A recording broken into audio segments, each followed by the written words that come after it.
Wow, big round of applause for David Garibaldi. All right, and welcome to BbWorld 2013. How are you going to paint your experience with Blackboard? This is an exciting time of change in the education industry. Everyone in this room, everyone is a part of it. And today we're going to talk about the changes in the industry. And we're going to talk about how technology supports those changes. How we're working to prepare you for the future. So David gets to do this, and I have to show this, which is the legal disclaimer. Incredibly creative and unbelievably satisfying to put that up there. But we do have to put that up there because I'm going to talk about future ideas and future product ideas, and I want to put that up there so everybody can read it thoroughly. All right, so let's keep going. I was up here yesterday to open the conference up, introduce Clay Shirky. What a great presentation he gave yesterday, really thought-provoking. But I didn't really formally introduce myself. I didn't really tell you who I am, and I'm fairly new to Blackboard, so I thought I would do that. I'm really excited to be here. I've been here a little over 7 months now. A little bit about my background. I've been running software and technology businesses for a long time, but I started as a teacher. I was an educator. I was a 6th grade math teacher coming out of college. And I really believed back then that I was going to be an educator for the rest of my life. That was kind of my purpose. Part of it was my upbringing. My mother was a 50-year public educator in the public school system and also a professor. My father was an immigrant from India who, in the 40s, was accepted to one graduate program in this country, Stevens Institute in New Jersey. I still have a very soft spot for that institution. And because of that, came over, worked many odd jobs, sent money back, and pulled his family out of poverty. So education, as I was growing up, was not just the right thing to do. We all want to have a better life, but it was a spiritual passion in my family. And so I taught. But I veered off that path after a few years and went down this business path. But coming to Blackboard and being a part of the convergence of this change of education and technology that's all around us is extremely motivating. It's a passionate thing for me. So that's who I am. And what a time to return to education. Perfect storm of change going on around us, I think. I think what people want is changing, and what they expect from their education experience is changing as well. Think about the amount of money that people spend on an education today and the pressure being put on enrollment fees and cost. Think about how people expect to integrate, how people expect content to be delivered, and how they expect to absorb it, and how that's changing. And think about what people expect the result to be of an education in terms of their path forward. All those expectations are changing around us. On top of that, we have a technology paradigm shift that's going on. It's been going on for a little while, but just 10 years ago in the education space, I don't think it was vernacular to talk about concepts like social and mobile, things like online and analytics. But today, you have to deal with those terms from a technology standpoint to understand how to better serve the needs of the student. We are in a perfect storm in education. And I think that's true globally as well. Education historically has underserved the global market, and this is changing right before our very eyes, largely on the back of the industrialization of some of the emerging markets out there. Let's take China, for instance. In the United States, there are about 350 million people, and we have about 4,400 higher education institutions. In China, which has been going through a 10-year industrialization, an education of its population, it has about 1.3 billion people and 900 universities. So the methodology of education and how it's delivered to populations has to change over the next few years. Let's take cell phone proliferation as a percentage of national population. Let's look at India, China, and Brazil. In India, cell phones as a percentage of population in India is 70%. In China, 85%. In Brazil, 136%, or theoretically 1.36 devices per person in Brazil. These are no longer emerging markets that are void of content, void of education, void of access to information. They have access. And we as educators in the educational world need to figure out how to serve them. And change is affecting all levels of the education industry, from primary to secondary, K-12, all the way through higher ed and right up to the adult learner. Let's examine the paradox of this slide. This is my 14-year-old daughter, Emily. I have 3 kids, 3 daughters, 14, 11, and 8. This is my oldest daughter. She's an 8th grader in this picture. She just graduated 8th grade, going to 9th grade. But every morning, she walks out to the middle school. She's a 75-pound girl. She straps on that 45-pound backpack with all that textbook back there. And in her left hand, she's holding her iPhone, her choice for how she wants to interact with the rest of her world. She hits Instagram on the iPhone, texts, goes to the web. She goes to things like Quora and Snapchat. That's her means of communication. That's how she's digesting information. Yet our education system is still forcing her to work out of that backpack. That also will change. That's a paradox that has to flip. I think the future is much closer than it may even appear to us today. So I got here 7+ months ago, and usually when you come and run a business like Blackboard, big scale business, you pour through the financial statements and you make big organizational changes and all the business stuff that you would do. But that's not what I did for the first 2 or 3 months. That was a little surprising to some. But what I wanted to do was I wanted to drive a discussion on the future of education with the people that have insight on it. And that's people inside the company, really thoughtful, insightful employees of Blackboard that have a view. But it's also external people, people like you, who have a view of where it's going over the next 10 years. I thought that was important because if we don't know where we're going, how can we build for you the technology that's going to get you there? We have to have a perspective. So we took 2 or 3 months to do this. It took a long time. It wasn't easy. Lots of debate and discussion. It resulted in a vision document. We call it Education 2020. It's important even if it's not all right. And I guarantee you there are some parts of that are not right? I mean, we don't have all the answers. But we tried to have some, so we could build a pipeline and a roadmap and a structure forward for Blackboard to help you get to the next step. We just thought we needed to have a perspective. And the way we did it, as we looked through that viewfinder to the future, is we looked at it from a macro to micro, or an outside in, not an inside out perspective. So a lot of times, companies or people go through their view of what's going to happen through the context of what's happening today, what's in their portfolio, what's in their vested best business interest. But that's not how we thought we should do it. We tried to divorce ourselves from that. Even if some of our technologies or some of the things we're doing in the business don't comply with that view of the future, that's okay. We have to be truthful about where we're going. In that process, we identified 6 key trends that really shaped and formed our view of where we should go. Now, these trends are not things you haven't seen before. In fact, I'm going to put them up on the slide here. These are the 6 things that we really spent a lot of time in Education 220 thinking about and how it affects technology and education and the like. I'm going to spend a little bit of time on each one of them. They're not foreign to you. You've seen these. You've read about these. You discussed these in the hallways of your institution. We certainly did for the first 3 months at Blackboard. Trend 1, education is truly going global. Trend 2, non-traditional learners will become the norm.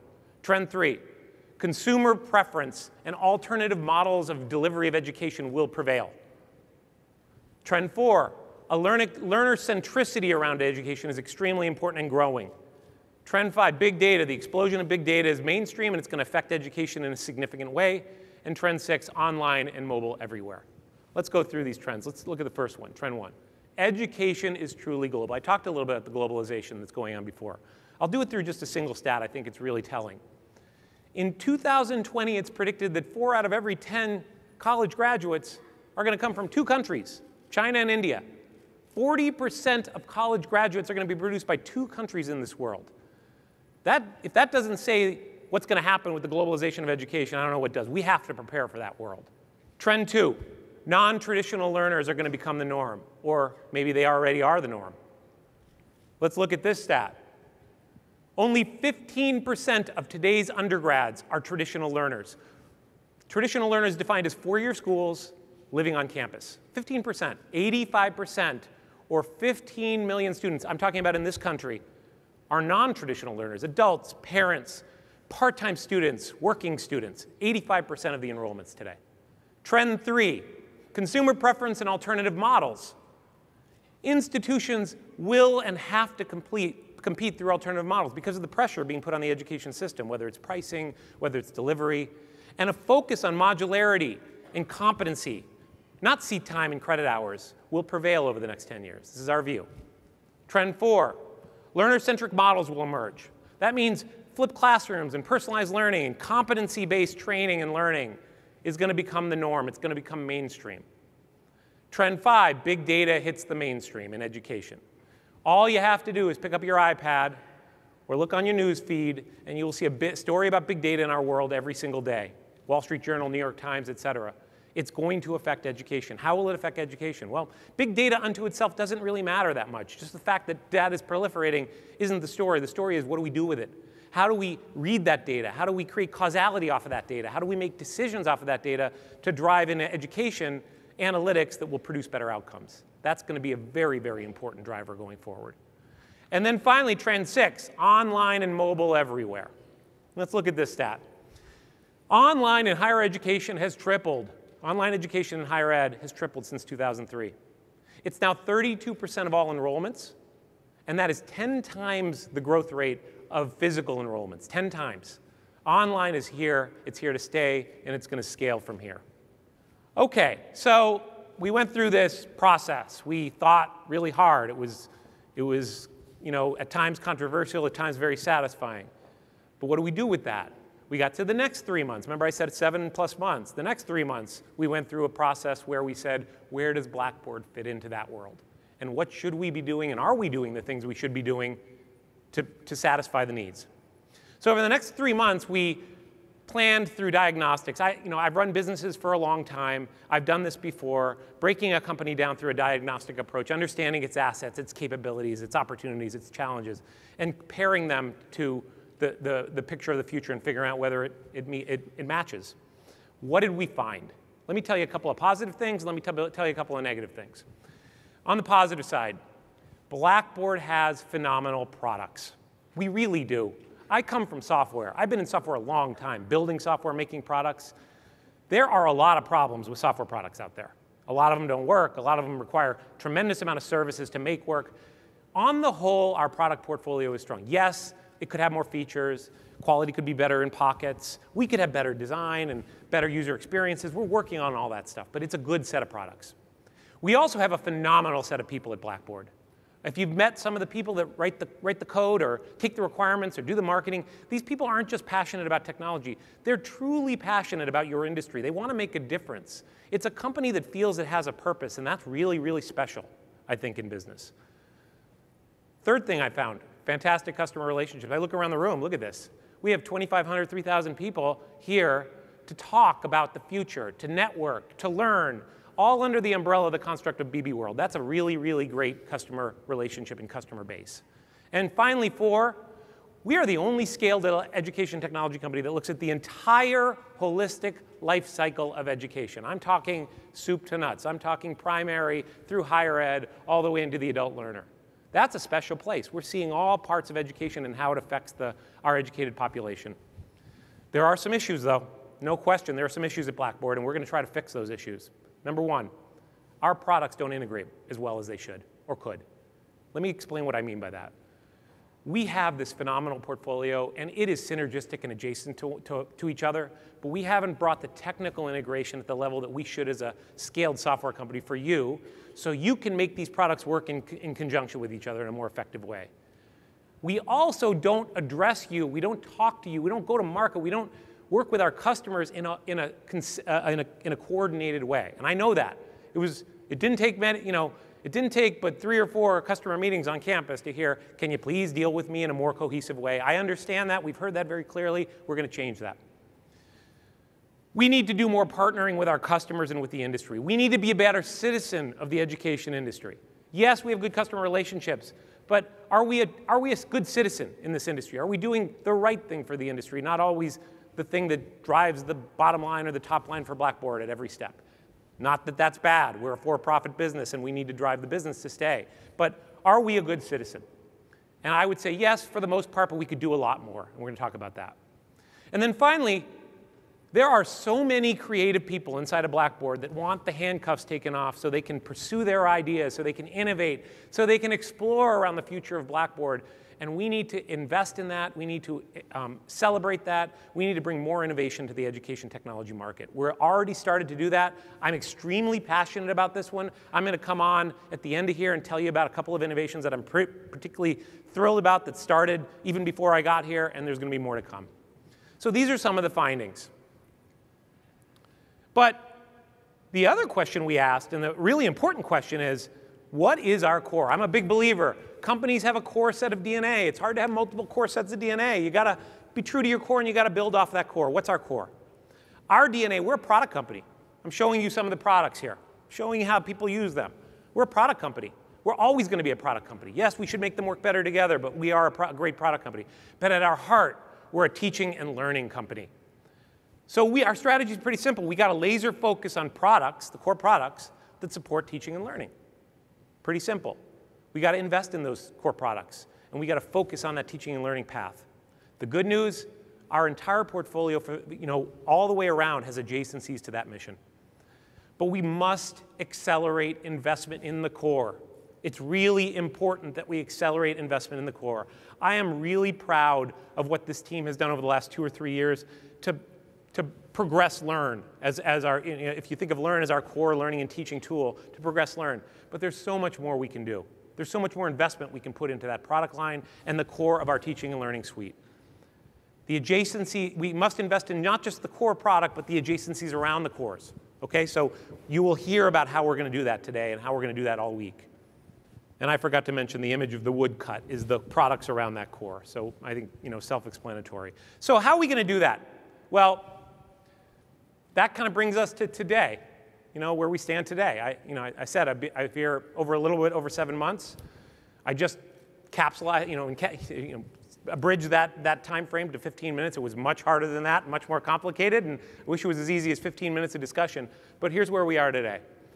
I want to show you this week on stage, in the main stages, elsewhere, in the training set, where are we going to go? How are we going to apply what we learned about what we think the vision is with where we are today and how we're going to progress our company? And we're going to do it under 3 constructs: accelerate, integrate, and innovate. You're going to hear a lot about these words. They have a big meaning to me, and I'm going to share that with you.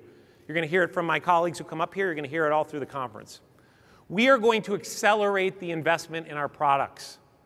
So we've been very busy trying to find dollars and investment dollars and pockets of money to invest in our products so we meet your needs as you move through the future. That is what we are, a product company. We have to stay ahead of product innovation, and we will be accelerating that investment. Ray's going to talk a bunch about that, and I'll talk about that in a second. Integrate. I talked a lot about that. Huge effort. We need to integrate the products together. UIs need to be consistent, data needs to flow, and we need to come to market in an integrated and cohesive way. And then finally, innovation. Particularly excited about innovation. As I mentioned, you're going to hear some of the innovation. You're going to hear innovation all through the presentations. We need to spend more time on innovation. So Ray Henderson, our president of academic platforms, is going to come up next, and he's going to look at accelerate, integrate, and innovate through the lens of our product portfolio, through the lens of our products, and tell you a little bit about our product strategy and how we're going to accomplish that. Katie Blott, who's our president of education services, will follow him. She will come up and talk to you about the movement online of higher ed and how we're helping institutions move online, what we're doing in a creative way. She's going to talk a bit about the MOOC phenomenon as well, so stay tuned for that. And then I'm going to come up. I'm really excited. I'm going to come up, and I've saved, they're going to have innovations in their presentations, but I've saved 4 or 5 for last because I want to show you some of the things I'm particularly proud of to close the main stage.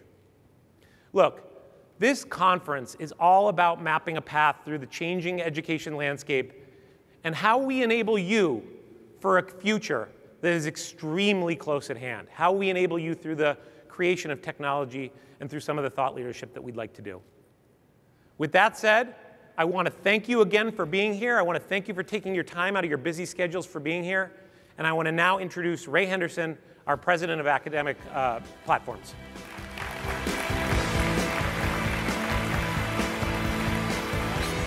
Hi, everyone.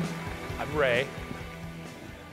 This is now the 5th time I've stood before you on the Blackboard World Keynote stage. And I will please the tweeps here. Of course, I will begin with the tradition of a little self-assessment, and particularly this year, because I've got some stuff to share like this from our latest client satisfaction survey. You know, you all know that we release a survey twice a year, and the quotes that came in this year, we had many more that fit this profile that give you a sense of the acceleration that we have just in terms of how you're viewing Blackboard. Now, there are some things that I will get to in a moment. You know that I will share the criticisms and what we need to do about those, but it's been a good year. So with that, I will turn to the report card. And so, as always, with my mentor and our master of the fundamentals, Coach John Wooden, looking down from above, I will share my marks with you about how I think we've done on that.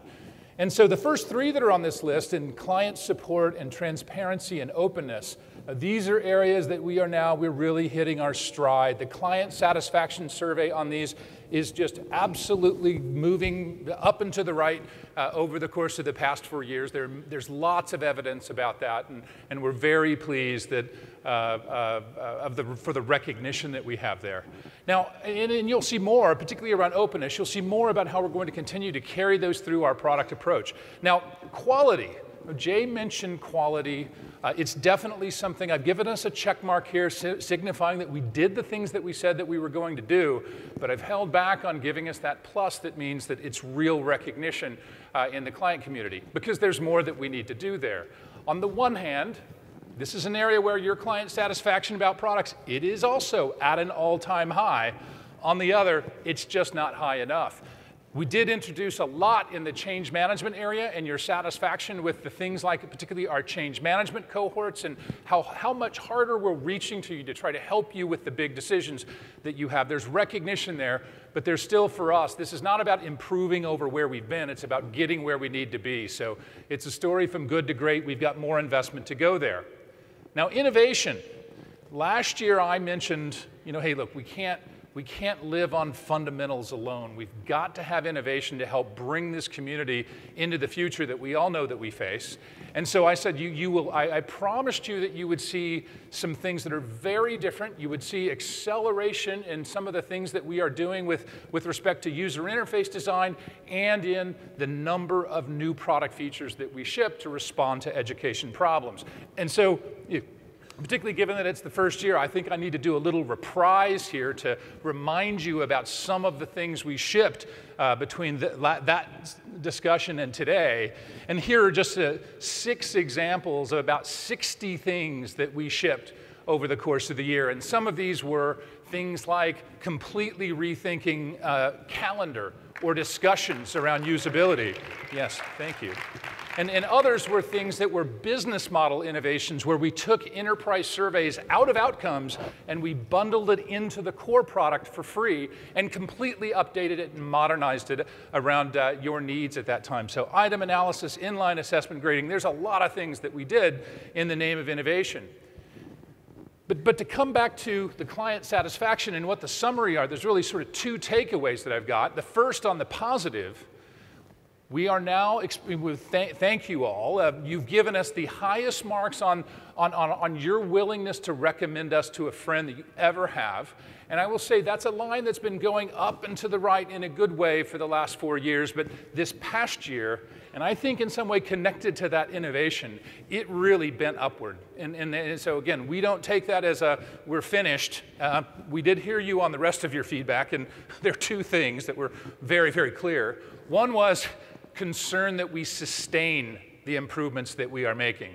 And you are absolutely heard on that, particularly around as you are accelerating in product innovation, don't forget the quality side. And we know we've got to keep those in balance. And the second is focusing on value. We've made a lot of introductions of new technology, but it's a competitive world. You're being asked to do more with less. And also, you run programs where it's possible for us in the things that we do to capture more value around them, to help you make your programs more efficient and thereby help you achieve better results for your programs. And so, again, we've heard those, and I think those are good things as preludes as we move into some of the highlights from the roadmap deck this year. We've got those things kept closely in mind.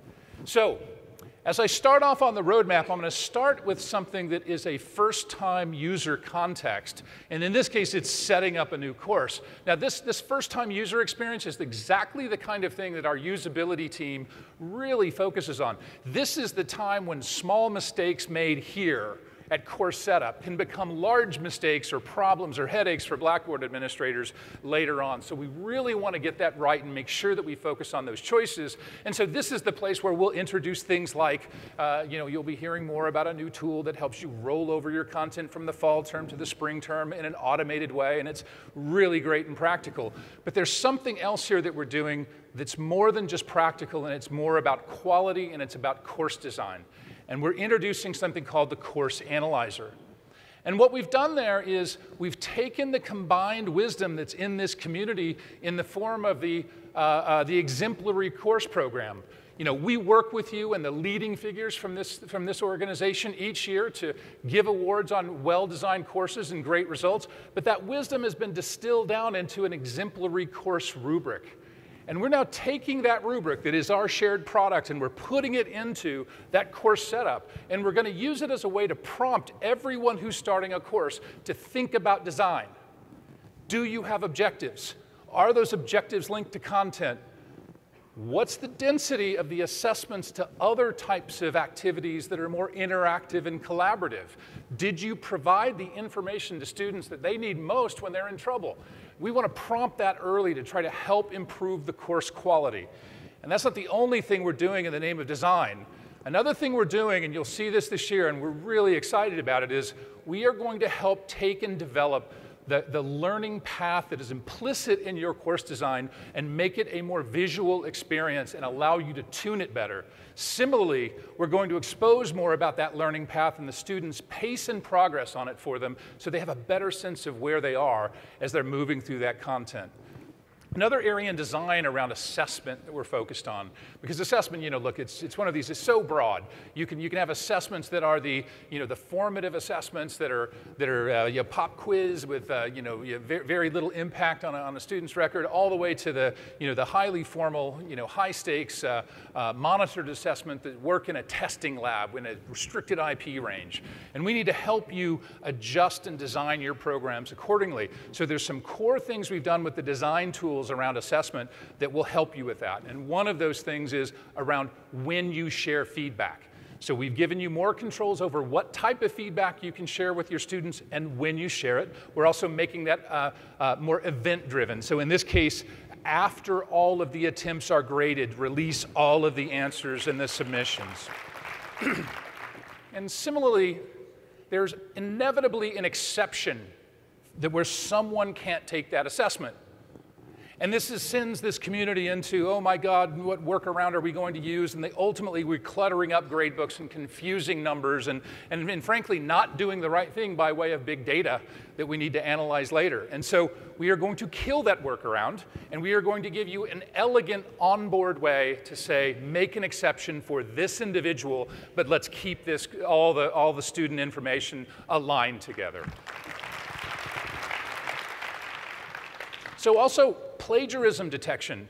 Again, the line blurs between online and traditional courses. Plagiarism detection becoming even more important for what we do. And again, currently, and this is hearkening to something Jay mentioned, the integration here.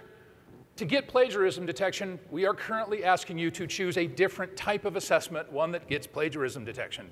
Well, that makes no sense, of course, right? That should be in the core workflow, and so it will be. And I will also just note, you'll hear more in the breakout. You'll hear more in the breakout, but there are other things we're doing. We know this is a place where we still need to keep this very economical, but we know there are power users who really have greater demands. You'll hear more about other products coming in this area. Okay, now, we've added assessment to our course. We've been prompted earlier about adding forms of interactivity. And so one of the forms of interactivity that we added to courses this past year was video capture. Here Melissa Stang, who I believe is in the audience, and has given us this lovely quote. Oh, Melissa, hello, Melissa, thank you, you're famous now. You're famouser. At any rate, this was something that we integrated video capture, and we did so that faculty and students could make short clip videos to whether they're sharing information about a faculty to student, an assessment of a paper that's written, or otherwise, to add warmth to it and that immediacy of video. And so as Melissa's quote notes, it really has helped warm up those courses, and that's particularly important for those who are working at a distance. But the thing I want to highlight about this and just emphasize about the choices that we made, because we did this in a different way than our competitors did this. And this is a place where we're living to some values that we have said that we will live to. So we integrated YouTube. It's open. It's entirely free to all of you. They have training materials on how to do it. It is reasonably future-proofed, given YouTube's exposure in getting digital video right. It is not filling up a disk anywhere on any of your campuses, and nor does it require administrating a streaming server. Now, this is the way that we can add value by bringing open technologies into our platform, and so we're really pleased with how that turned out.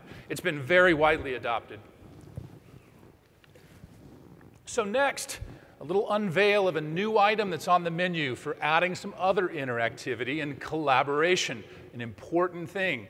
I'm pleased to share that we will now be bundling in a new product called Blackboard Meeting Room into the core license for course delivery. Everyone will get this bundled in for free. Okay? So, and as you see here, what you've got is you've got a shared whiteboard, as you see on the right, and you've got a chat space, and it's something that's very reminiscent of our full flagship Collaborate product, but there's still some difference, but it's still something for everybody to be able to add to the course. Now, the difference between this and the flagship Collaborate product is things like, the flagship will still have voice conferencing. It will have the ability to record sessions. It will have application sharing and other advanced features. But the key thing is, as you're using this as a way, this first step in adding live synchronous collaboration to your classrooms, what you've got is something that's both visually, experientially, and technically compatible with the upgrade. You can use them both simultaneously on your campuses if you've licensed the full suite for a certain portion of your campus.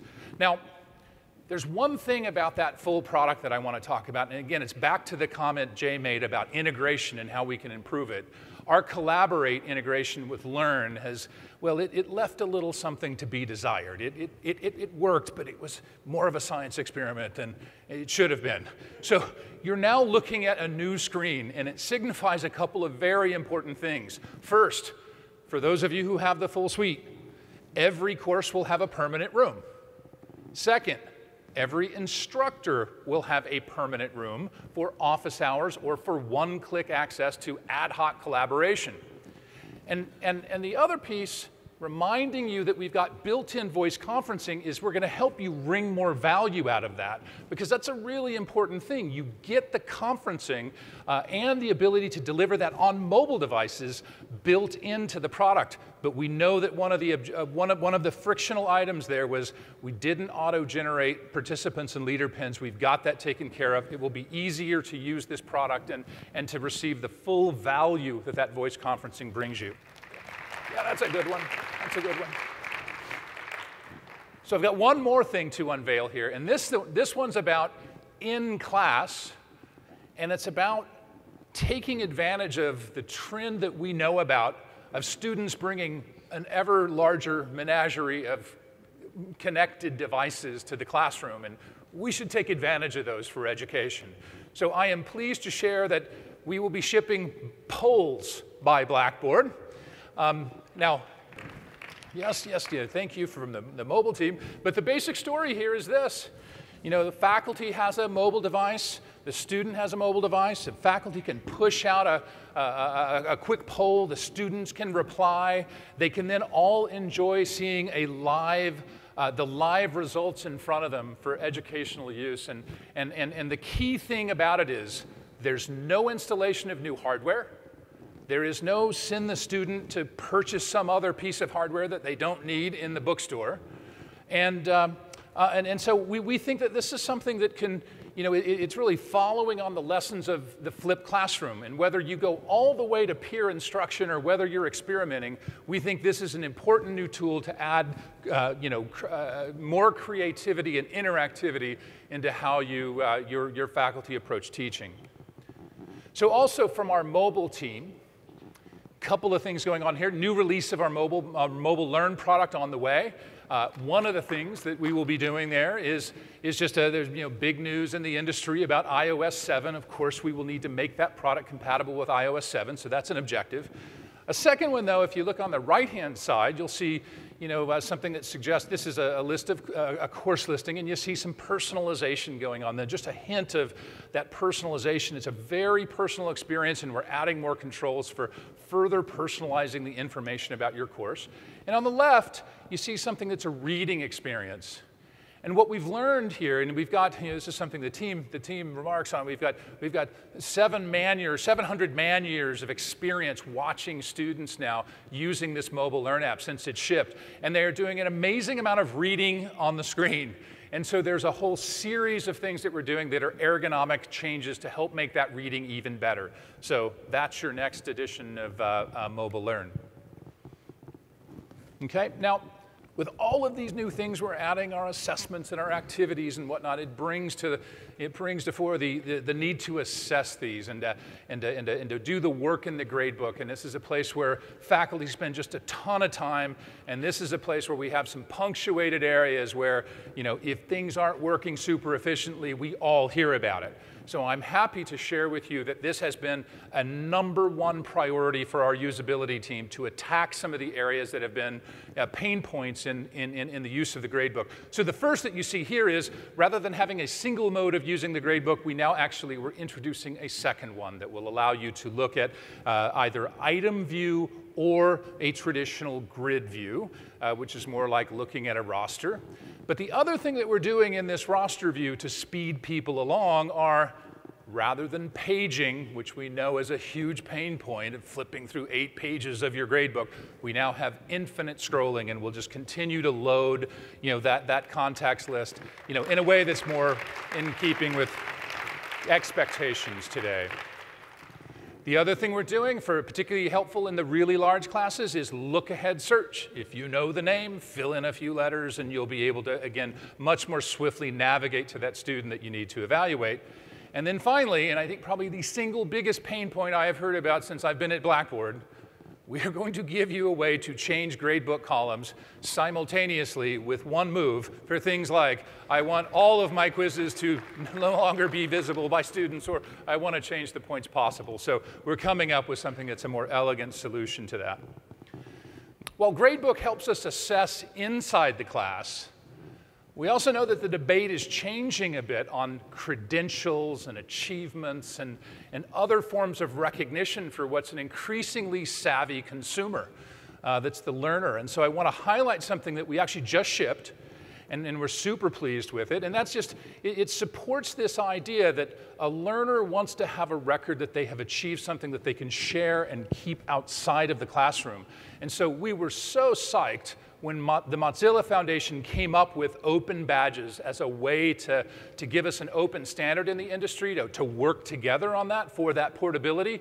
We've integrated that standard into the product. We've added tools that allow you to define badges against this standard. And when a student completes the criteria and earns the badge, they can then move that credential outside of Blackboard and into an open backpack that they can take with them thereafter. So we moved out of the class and into the consumer, and I want to talk about the institution. And at the institutional level, one of the most important questions that we talk to you about at the institutional level, it's just attrition. And how you manage that attrition and retention and the issues that you have there. And it's a hard problem. And many of you can get to where this first item is. You understand a certain percentage of retention is happening on your campuses. But when it comes to asking the next round of questions of, well, who's in that pool and how did they get there? That's something that's a hard problem. It requires aligning the various silos or bridging the silos of information on your campus to do that. And bridging those silos is what our analytics products are all about. And so in this example, You may know from your SIS the certain percentage of attrition that you've had, but the ability to do a crosstab against your iPad's data so that you can see something like, hey, it's really the transfer students who are disproportionately represented in that attrition. And then if you could crosstab it further against the data that's in Learn, you might learn that there is a correlation between low engagement and low performance. And that gives you, it puts you into a position to make a more data-driven decision to say, let's go back and look at the transfer student policies and make sure that we've got those right. And importantly, let's continue to remind faculty they are our front line in trying to find patterns that ultimately lead to retention or the lack of retention. And so to that end, on that need to get faculty involved in that, earlier this year we shipped something called the Retention Center. And what we did with this is the first time that we've taken behavioral data, the activity that's happening inside Blackboard, and we've looked at what's in the literature about things that predict future student performance, and we've said, look, we can flag those things and we can help on a rolling basis. We can help bring to the attention of faculty. So we've created this prioritized list of students who are, as you see in the quick little video here, we've got a list of students that's auto-generated by people who are performing what are at-risk behaviors and who are otherwise giving us some signal that they may not be doing poorly here. And so Jerry here has missed several deadlines and he's missed some really important ones. You should take action. And so we're trying to provoke that, in faculty at this grassroots level. Well, we're building on this idea. And next for us is, rather than just doing that one automated list, we're going to give you a way to look at all the behaviors in your class, all the activity in your class, in a way that's easier to find patterns, and then design remedies that you employ across the range of students that are impacted. Okay? So we've talked about the institution, but we also know there are some education problems that are even larger than the institution. And 2 weeks ago, we shipped a product called Explore. And it's an example of a product that is there to help solve a problem around the creation and sourcing of learning content in the future. And we believe that's a problem that is going to exist and going to require collaboration, whether across a consortium or even larger. And so it's a first content management system that was conceived to work outside of an LMS and across multiple LMSs as a precursor to the type of collaboration and the breadth that that's going to have to represent. But even more importantly, it wasn't just about sharing content. It was about sharing the tools for curating that content and about sharing the mechanisms for distributing that content. Now, Clay Shirky was here yesterday and addressed us all, and he talked about the power of the cognitive surplus. And this is exactly the kind of thing that we were thinking of when we think about collaboration across institutions to create content. You may have one institution or individual who creates some content, another who adds the tagging for it that makes it appropriate for, links it to state standards, and others who further improve it and refine it. The point is to be able to not just share the content, but the mechanism for keeping that content fresh that will make it last longer.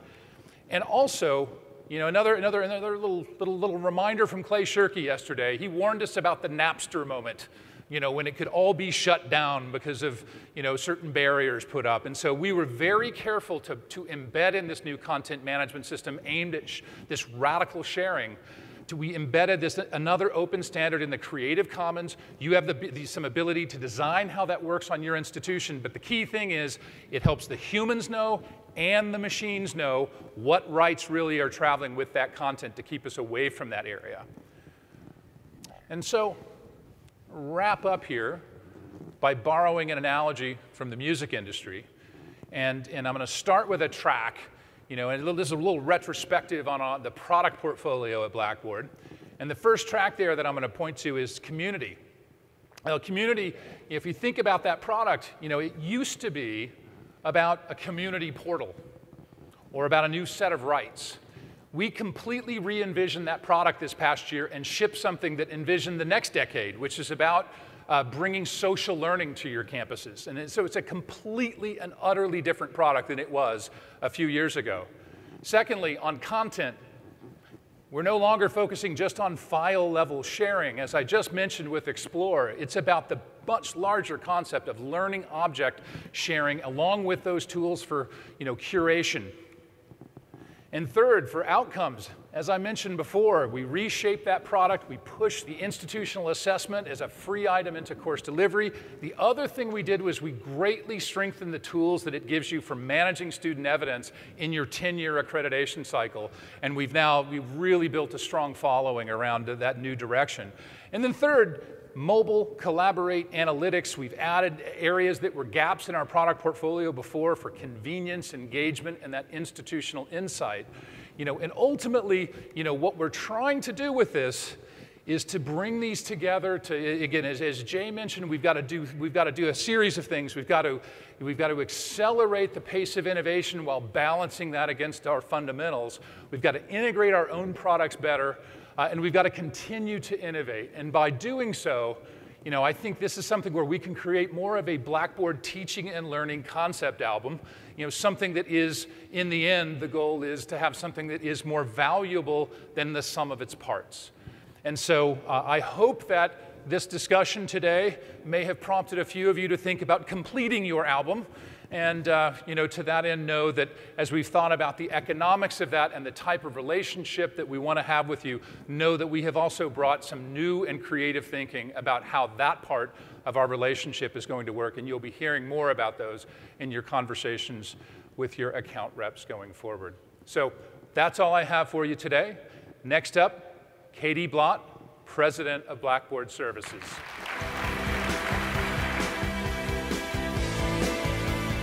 Thanks so much, Ray. Good afternoon, everyone. Again, my name is Katie Blott, and I head up the Education Services group here at Blackboard. Now, you just heard Ray talk about some amazing investments in our core, in our teaching and learning product suite. But that's not all we're doing here at Blackboard. We're also looking beyond at the needs of tomorrow and making sure that we can be a partner who can help take you there. Now, you heard Jay talk about the fact that we spent a couple very exciting months at the beginning of the year thinking about the trends that were happening in education and how they might unfold into the future and what that would mean for Education 2020. I have to tell you, it was one of the most exciting 3 months that I've had in my 20-year career in the education space because we really set ourselves free to think about the possibilities. And we did something else that was important as well. We set our sights on being more than just a technology provider. We committed ourselves, as Jay indicated, to being a contributor to the dialogue and a better citizen in the education space, and to be a provider to you of solutions that were going to help shape and fuel that future. So what I'm going to talk about with you today is actually a deep dive in just one of these trends, and that's the big movement into online learning. And because online learning means a lot of different things to a lot of different people, let me just define for you how I'm going to talk about it. And that is very broadly. Online as everything from hybrid courses to fully online programs. Online defined as the use of technology to enable innovation and progression in learning and teaching. I'm going to share with you our perspectives as Blackboard on what's happening in this area of online learning and what you can expect to see from us now and into the future. So we've all seen these stats or something pretty similar to them. Statistics showing the growth, the rapid growth that's happened in online learning in the last couple of years, and the projections that say it's not just going to continue to grow, but it's going to accelerate into the future. And in a way, this shouldn't be too surprising. It's probably not too surprising to many of you. There's a lot of external pressures happening in the space of education, and Jay talked about several of them. Financial pressures, shrinking budgets, the consumerism of education and students starting to actually value shop for education and degrees for the first time that we've seen. The rise in global competition producing price pressure into the education space. We also have a lot of external requirements working, increased accountability for measurements like employability and what happens after the learner gets their degree. And certainly the rising tide of ever-increasing student expectations, learner expectations for flexibility and personalization and anytime, anywhere access, not just to their learning, but to the services that support their learning. And these financial pressures and these external requirements, we all know now, they're not going away. And the student expectations are only going to grow. And what we believe at Blackboard is that we're seeing this rise in online learning and online education because people are recognizing that online and technology-enabled education can help them build solutions around these pressures. Solutions like growing enrollments, being able to reach more students than you have before, beyond maybe traditional geographies, international students, the rising tide of non-traditional learners. Being able to use technology and online to reduce costs of delivery, or at least provide delivery to more students without making major infrastructure investments like buildings. And using technology as well as a tool that can allow you to better measure outcomes and therefore impact the results of the learning outcomes we're all looking for. So for these reasons and many more, many institutions are going online. And finally, of course, because you almost need to, because students expect it. It's the way that they want to interact with almost everything in their life. Now, certainly if we look at online in the last 18 months, the biggest headline grabber by far has been the MOOC movement. And thanks to our great partner, Echo360, we had our poll at the beginning, and as you saw, overwhelmingly, it was what you want to hear about, so I'm glad to hear that. I also know there's a lot of discussion on Twitter. Those of you who are in the crowdsourcing MOOC drinking game, I understand you were a little disappointed yesterday, so I'm going to help out here. MOOC, MOOC, MOOC, MOOC, MOOC. Everybody get out your tally sheets. We're ready to go. But MOOCs have certainly been explosive. You can't open a daily summary today without seeing multiple articles about MOOCs and what's going on. While only 13% of the institutions, that's higher education institutions here in the US, offer MOOCs, 46% of you plan to in the next couple of years. So for our part as Blackboard, we've spent the last year and a half really observing this phenomenon of MOOCs, talking to people about the what and whys of the MOOCs that they're offering or hoping to offer, as well as helping some early adopters who were Blackboard customers as they started on their MOOC journey. So I'd like to share with you just two quick examples, and that's Cuyahoga Community College and the School of Information Studies at Syracuse University. Two very different purpose-driven MOOCs. At Cuyahoga Community College, Tri-C, they're actually a MOOC grant recipient, a Gates grant recipient for a MOOC that they wanted to do to use OpenCourseWare to help with developmental math. So not for credit at all, but really trying to, through open courses, allow students to be more ready and collapse the amount of time that they need to spend in developmental math before they can move on to their credit-bearing courses. Now, the School of Information Studies at Syracuse University took a different approach, looking to give either continuing education units or credits, actual graduate credits to completers. They handpicked a large number of students that they invited into their MOOC. And interestingly, because this was their first open online course that they were offering, and it happened to coincide with their 20th anniversary of being an online provider, they actually offered for successful completers a tuition stipend if they came to Syracuse in a related degree program or certificate program. So as you can see, for credit, not for credit, for a charge, not for charge. These two examples, I think, highlight one of the major observations that we've had about MOOCs. And that is that MOOCs are not one single thing. We can't put them in a tight little box. And that's because people aren't doing MOOCs for just one purpose or for just one reason. There are a lot of different reasons that are driving people to MOOCs. And again, as we've taken a step back and done a lot of careful observations, we've come to the conclusion or the perspective that there are three primary reasons that people are doing MOOCs.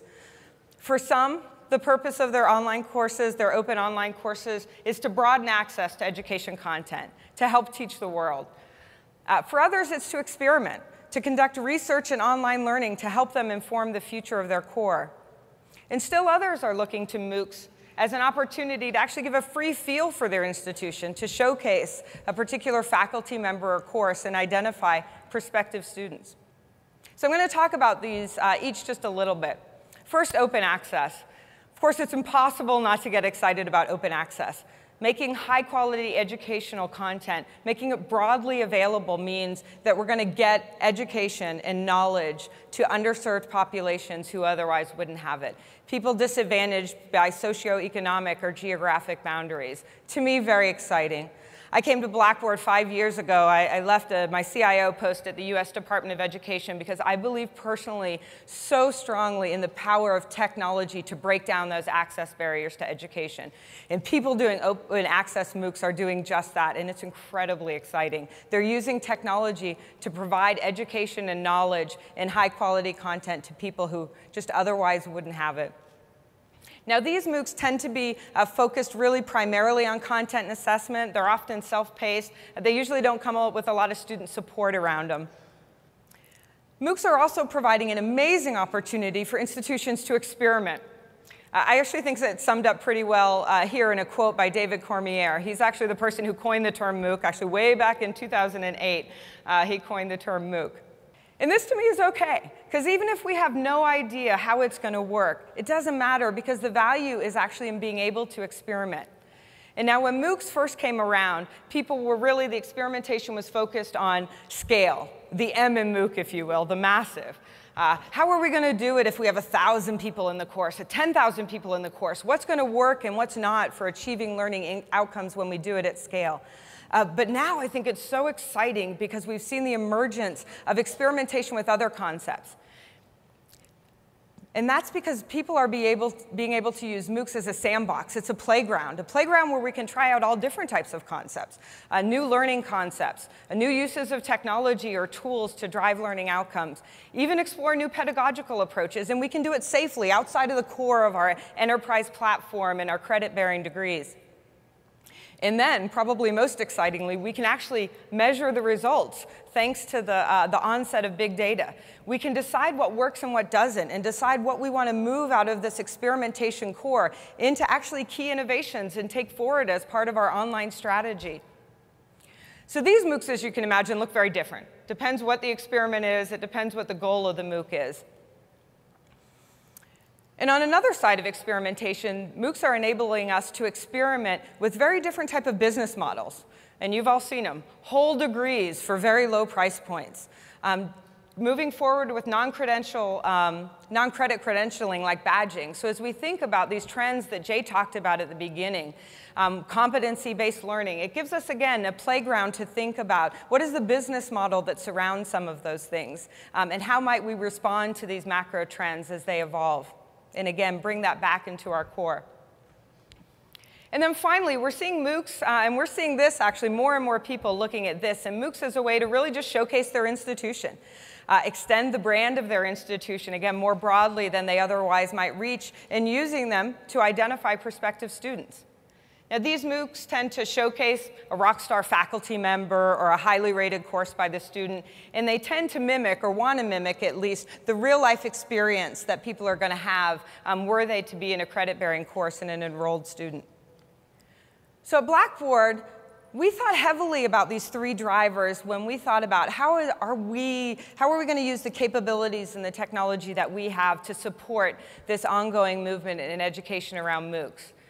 Because we firmly believe if you're going to have the right solution and be the right partner for people, you have to understand the why. It's why you didn't see us jump into the MOOC space. It's why you see us take a step back and take a thoughtful approach so that we could really understand that whys and see a little bit of the unfolding.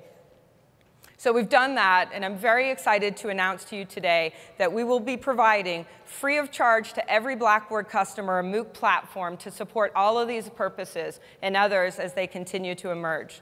Because we believe that enabling access to open education, providing a playground for experimentation for the future of teaching and learning, it's so important, and we want to be a part of that with you. And that supporting your goals to extend your brand. Great.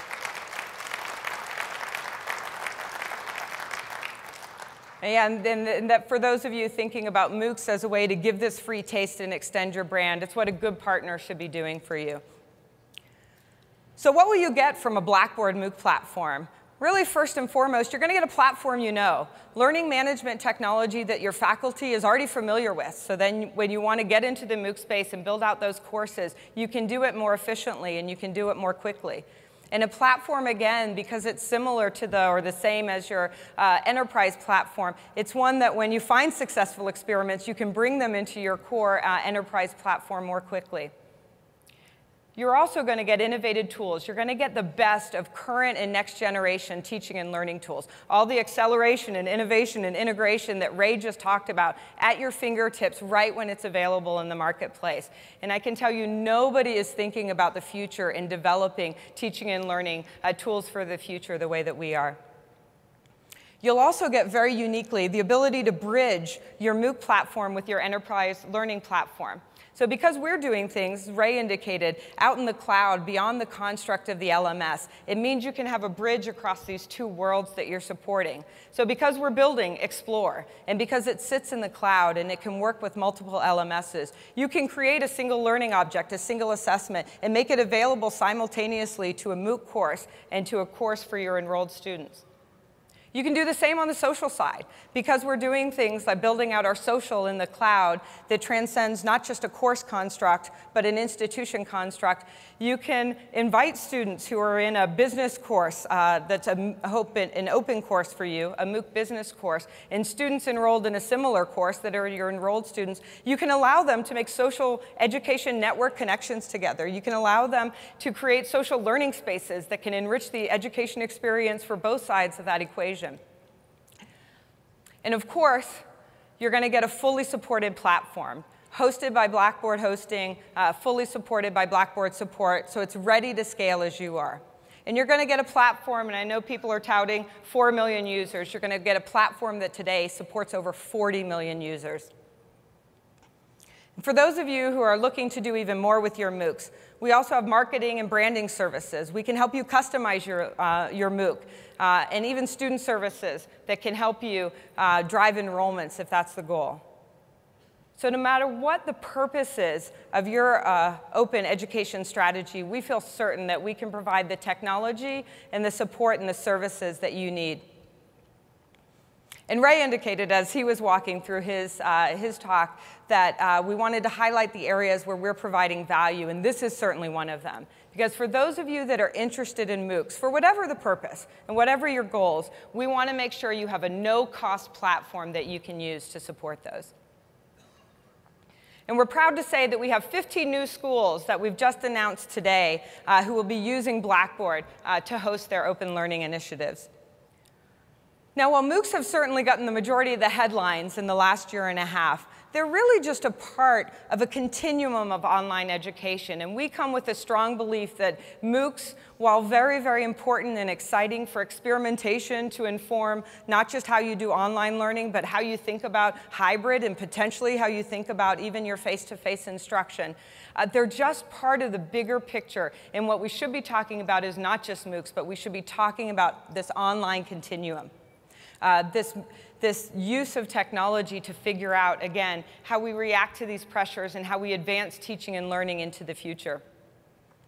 And we know firsthand that many of you have been doing online since long before Koinmeier coined the phrase MOOC. While for some, MOOCs are their first foray into online, and they're using MOOCs to experiment in online for the first time, for others of you, online is old hat. You've been doing it for 20 years or more, like Syracuse. We know because we've been powering online learning for years with our technology and our services. And so we're committed to supporting you as you move forward along this online continuum, wherever, regardless of where you want to land on it. Now, as you heard from Ray, we're going to continue to aggressively drive innovation into our products that support this online learning continuum. But just like you, it's about more than just technology. It's about people and capabilities that you need to have robust hybrid and online programs. And at Blackboard, and I call it out because it's something that sometimes surprises people, we have built an amazing team of people that come from education. People who understand the business of education, who have sat in administrative and academic leadership positions, who have spent their careers looking at trends unfold in education and thinking about how technology can inform those trends. People like Rob Robinson, Dr. Rob Robinson, who helped launch and run the UT Telecampus initiative, ran online education at UT San Antonio, and is currently the sitting president of the U.S. Distance Learning Association. People like Chad Kynes, who spent almost 20 years at the University of Chicago, an academic person in the IT shop, making sure that technology was always working for the University of Chicago in line with their teaching and learning mission.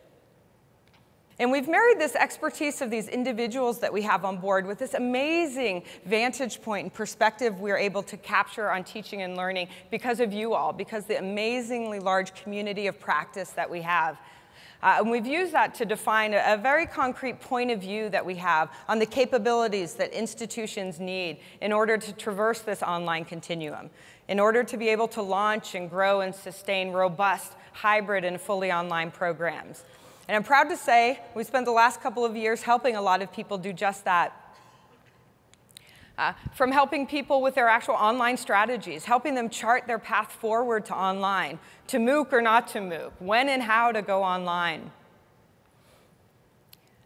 We've been helping people with focused faculty development programs and curriculum design to ensure that as they move online to meet their goals, it doesn't have to happen with sacrificing the quality of their brand and of the education that they provide. And we've been providing outsourced services in key areas like enrollment and financial aid to help people engage with these learners of tomorrow, the students and even prospects in the way that they expect to help you maximize the yield in and the enrollment achievement. And for people who are looking to launch and grow fully online programs, we're doing even more.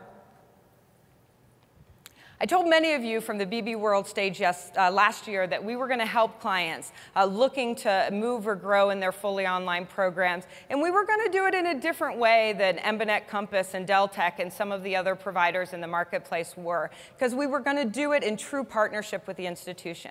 We're going to do it in a way that allowed the institutions to maintain control over their learning experience, not a one-size-fits-all business model that requires outsourcing of a whole host of capabilities, but one where the institution is in charge of deciding what they want to maintain in-house and where they want partner support. Flexible business models that also create a pathway to independence so that people aren't locked into long-term revenue shares or unable to build the capabilities in-house that they need because they've locked into long-term outsourcing. And we've been doing just that. Take, for example, Ottawa University. Earlier this year, Ottawa partnered with Blackboard to help them with many capabilities along this online mosaic, providing marketing, enrollment management, program management, as well as a world-class set of technologies where together we're designing a new and highly engaging flexible learning model that they're going to bring to bear. Ottawa University has set their sights on completely breaking down the walls between online and traditional learners, and we're going to help them bring this vision to life. I'd like to share with you just a really quick video of the difference that Ottawa is making in their students' lives. And this actually is part of our partnership with Ottawa. We're developing and implementing their holistic marketing plan, and developing high-quality videos and stories like this is a part of what we're doing with Ottawa.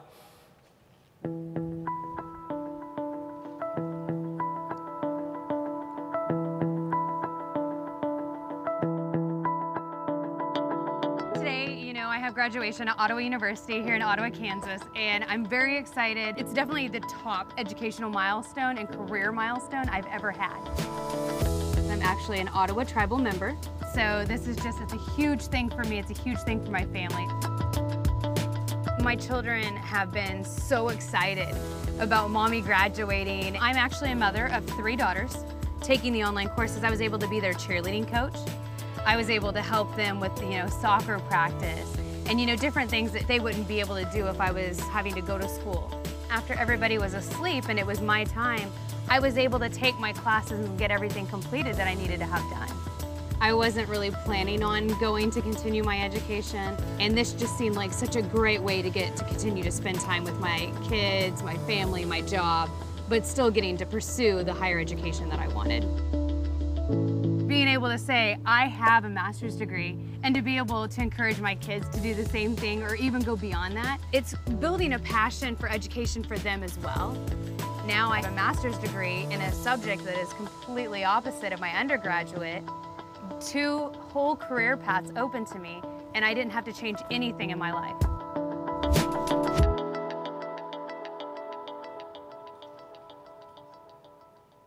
We are so proud to be a part of the Ottawa story because this is exactly what we want to do.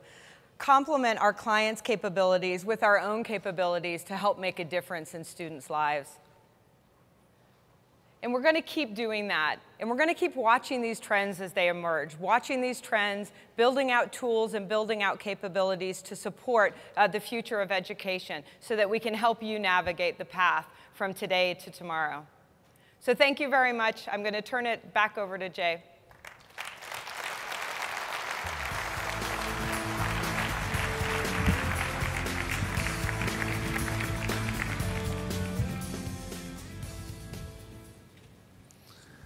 Okay, thank you, Katie, and thank you, Ray, for those presentations. Really, really rich with content. I don't know if you guys have noticed, but I think Dr. Einstein or Mr. Einstein has started to smile based on what he's heard. So I'm starting to see a little bit of smile in there. Listen, both of my colleagues showed some phenomenal examples of innovation, but I wanted to save a few things, as I mentioned, for last, because I want to share some of the product and business model innovations that have already started at Blackboard, and some of the things that you're going to see more of, some of the things that you're going to see more acceleration around as we build for the future and as we set you up for the future through the use of your technology. First thing I want to talk about is a product called Mosaic. This is an example of product innovation that Blackboard's doing. We took a great product, Mobile Central, and we made it better through the recent release of Mosaic. What's Mosaic, some of you might be asking. Some of you are customers, others are exploring. Think about the entire campus experience on a smartphone. Everything students want to do to interact with your institution, layered into the mobile device. Think about a beautiful, excellent environment for that to demonstrate your brand. This is the innovation that Mosaic represents, and the transition of the product from Mobile Central to Mosaic had a lot to do with not a reinvention of the idea, but a focus on ease of use and ease of implementation so that more schools could go faster to this mobile experience for their brand and raise visibility. Really excited about what we did with Mosaic. Okay, next thing I want to talk about is a little example of what I would call citizenship innovation. And I've been following the tweets after I got off through Katie and Ray's speech, and I've noticed that there have been a bunch of them asking, what does citizenship mean? Looks like Bot wants to drive citizenship at Blackboard. This is a great example of citizenship innovation, something that Blackboard should be doing more of, and you will see us do more of. A new offer in K-12 to help tackle a very, very difficult and challenging problem for the younger generation, which is the problem of bullying. Let me play a video for you. I think you'll get a sense of what it is, and then I'll talk about it.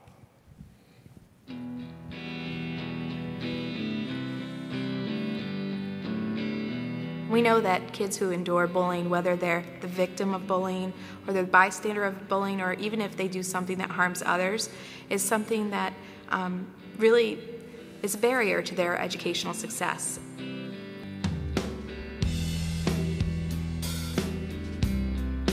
First day I was back in high school, they were all on me. I've thought about, what am I living for right now when every day is such a living hell?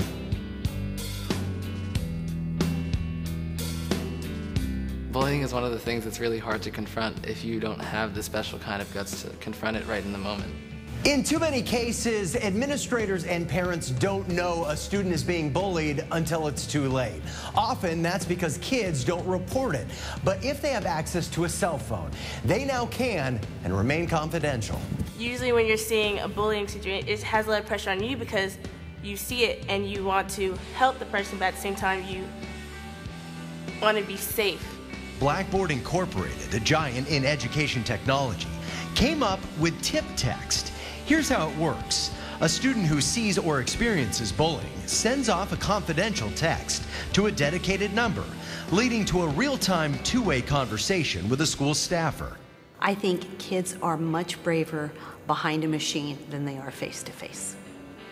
The texting alert service is now being offered to schools across the country for free.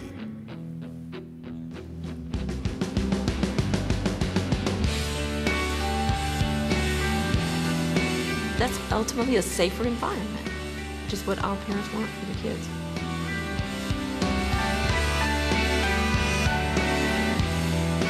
I'm just disappointed that it got to where it is right now. It shouldn't have got this far. Some feel it wouldn't have gotten that far if he had been given the option to text for help.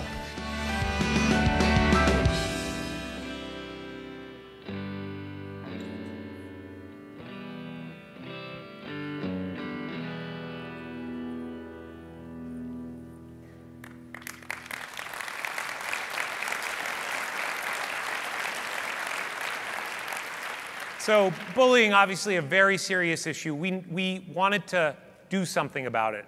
We had technology in the form of Blackboard Connect. It had direct applicability to the two-way texting issue, resolution that you saw up there, so we applied it to it. The thing about the citizenship piece, though, is we felt we shouldn't make money on this innovation. It should be given out for free to districts so they can solve this problem. It's the right thing to do. That's what I'm talking about in terms of industry citizenship. So we did that, similar to some of the open standards work we did around the LMS early on. But you'll see us do more of this citizenship type work, more of this industry participation going forward.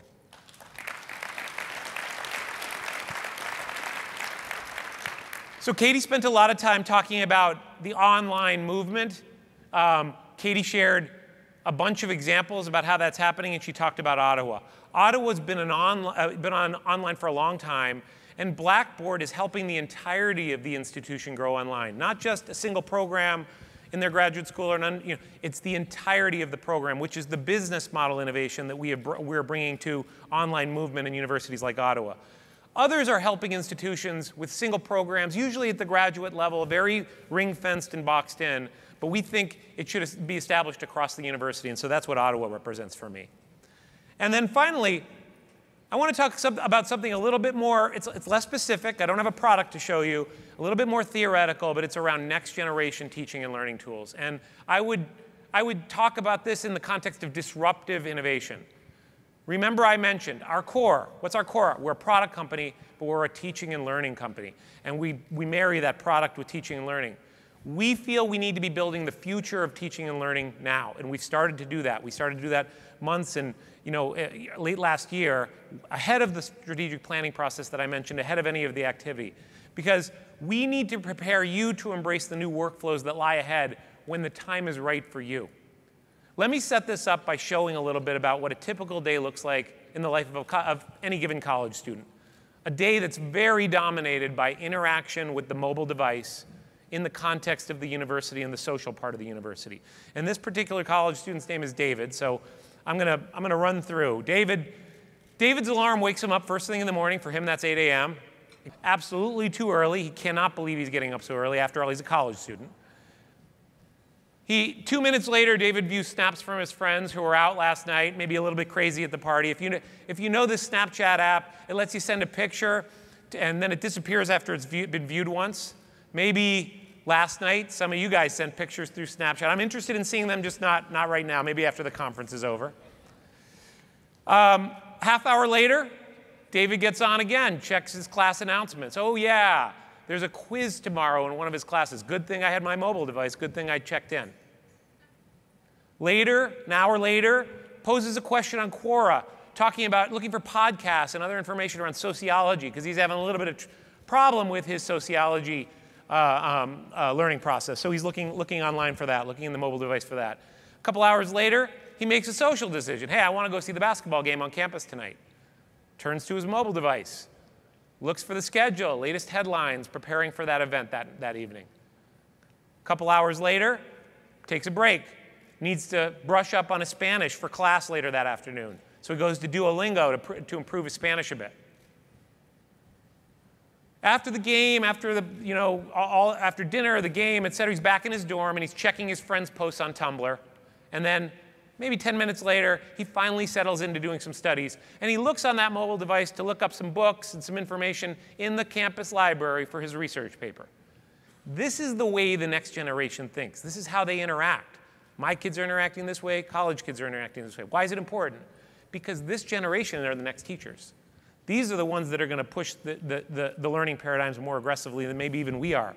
And these are the teachers of our future. And we need to be prepared as a technology company, as an industry, to give them the tools they need to teach the generation that follows them. So, we're investing. I think it's important that we invest ahead of the move. So we're investing in new development and design around the future of teaching and learning. Ideas that include rethinking credentialing, but not credentialing in the context of a course or even a program, across the entire continuum of one's life. My 8-year-old.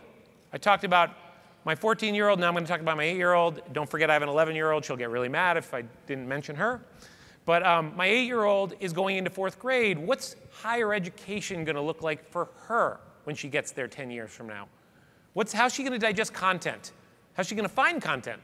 How's she going to navigate the learning assessment and assessment process? How is she going to be measured on competencies? I do know one thing. It's not going to look like it does today. Things are changing, and we need to be prepared. So we take our role in that process extremely seriously. We feel we need to invest ahead of the change so we're ready for it when you're ready for it. We're taking a much longer range view today than ever before. You will see us invest in innovation, today's innovation, like some of the things I mentioned, but also tomorrow's innovation, so we're ready for your transition. I want to close with this slide, and I want to come back to the icons that I introduced earlier: accelerate, integrate, and innovate. Those are 3 big ideas that I hope you've seen in the other presentations. I also hope that you will see throughout the week. I am so excited about the path Blackboard is on. We're going to invest to build better products. We're going to invest in innovation. We're going to be a stronger citizen in this industry, and we're going to partner with you in different, more creative ways. You should expect phenomenal things from Blackboard in the next 6, 12, 18, 24 months. And because no other company, when it puts its mind to it, has the scale and the interest in investing at the level you'll see us invest in over the next little while in education technology. I am very, very proud of this company today and where we are. But I will tell you something. If you like what you see this week, you ain't seen nothing yet. I also want to, thank you. I also want to make a little announcement. There has been a call, apparently, for me to join Twitter by a couple of people on the blog table, by Terry Patterson and Melissa Stang. The campaign is #JoinUsJay, so as of today, I'm going to join Twitter. So I wanted to let everybody know, look for me on Twitter. I will be participating. Thank you very much. I hope you have a great conference. I'm really looking forward to meeting all of you. Good luck with BbWorld 2013.